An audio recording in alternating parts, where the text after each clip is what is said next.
Bienvenidos and welcome to another episode of Spain on a Fork.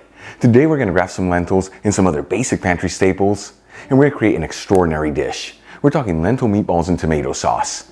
And let me tell you, these lentil meatballs have a firm texture on the outside with a beautiful depth of flavors in the inside. The garlicky tomato sauce rounds it out for the perfect balance of goodness. And the best part, it's all done using simple, heart-healthy ingredients. Folks, there's these lentil meatballs as a tapas appetizer, or even as a main course next to some roasted potatoes.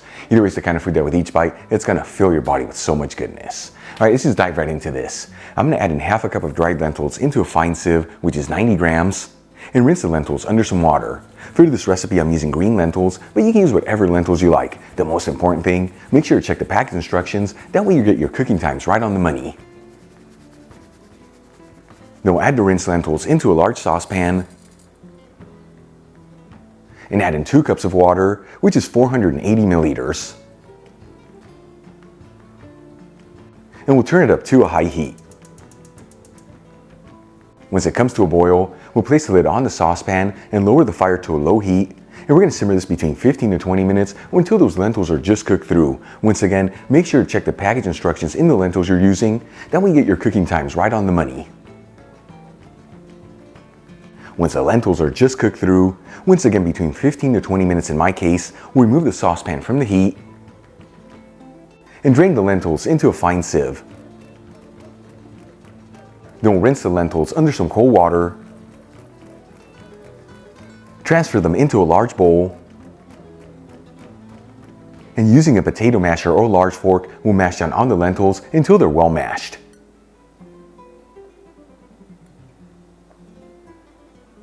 Then we'll add in 1/3 cup of plain breadcrumbs over the lentils, which is 40 grams.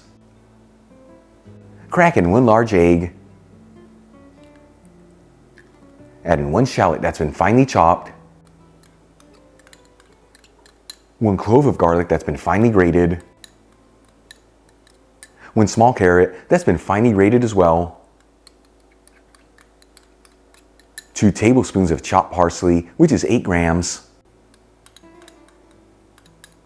And 3/4 of a teaspoon of ground cumin, which is 2 grams. Then we'll season with sea salt and freshly cracked black pepper. And we'll give it a mix until it's well mixed together.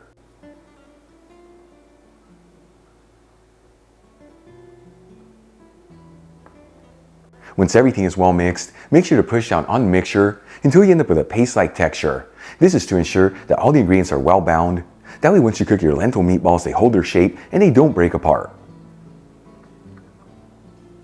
To shape the meatballs, we'll grab a spoonful of the mixture and squeeze it in our hands. Once again, this is just to ensure that all the ingredients are well bound together. And shape it into a ball about the size of a golf ball. And if you see that your mixture is too wet to work with, add in some more breadcrumbs, and vice versa if it's too dry, add in some whisked egg.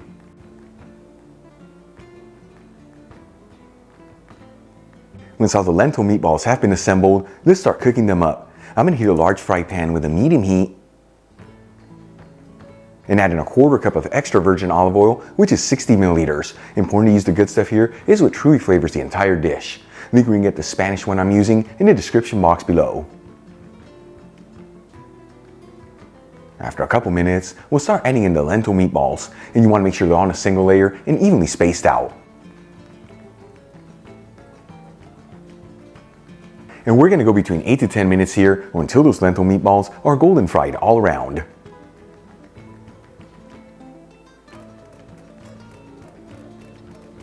After about 10 minutes and the lentil meatballs are golden fried, we'll remove them from the pan and transfer them to a dish with paper towels. Now using the same pan with the same heat, let's make our tomato sauce. I'm going to add in 3 cloves of garlic that I roughly chopped into the pan. And we'll mix the garlic around continuously, that way it all evenly sautés.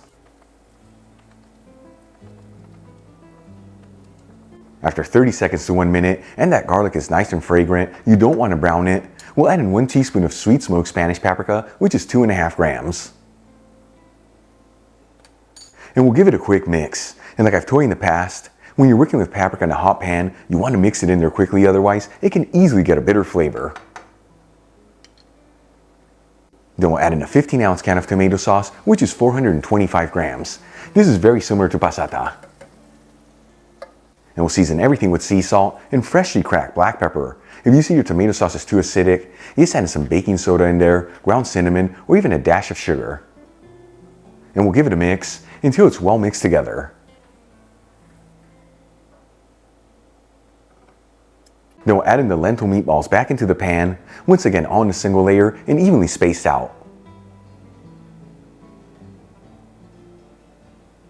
And give each one a gentle flip, that way they're fully coated in the sauce.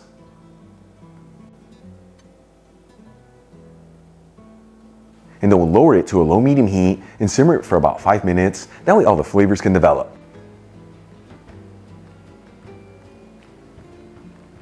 After simmering this for about 5 minutes, this dish is ready to go. I'm going to remove the pan from the heat, transfer some of the lentil meatballs into a serving dish, and top them off with the tomato sauce. And for the final touch, we'll sprinkle it with some chopped fresh parsley. Check it out, lentil meatballs and tomato sauce. Easy to make, restaurant quality presentation, and all done using simple heart-healthy ingredients. Let's give this a try and see how it turned out.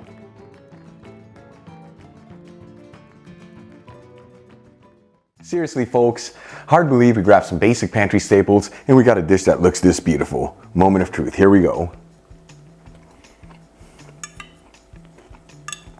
One more bite.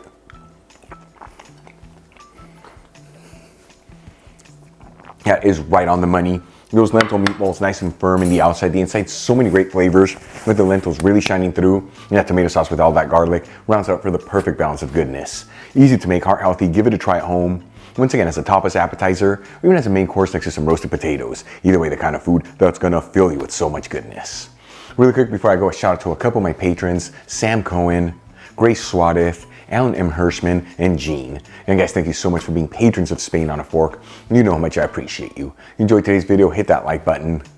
Leave me a comment below. And if you're not subscribed, don't forget to smash that subscribe button and click on the bell icon. That way you can get notified every time I release new content and to become a part of the Spain on a Fork family. Till the next time, hasta luego.